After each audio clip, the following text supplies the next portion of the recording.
في موقف انا بقول ان هو يحسب لك، ولكن الناس واخدينه عليك اللي ما بيحبش شيكابالا.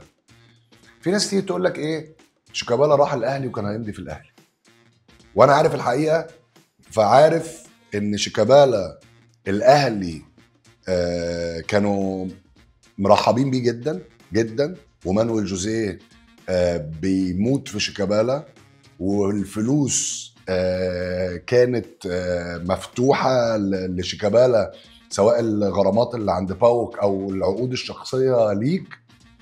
وانا بقول ان يحسب لشيكابالا ان رغم تجاهل مسؤولي الزمالك ليه، ورغم ان الناحيه الثانيه، لان انا بقول الكلام ده يوثق للتاريخ، انا مش عايز حد في يوم من الايام ياخد على شيكابالا يقول لك ده طب ما شيكابالا كان هيروح الاهلي.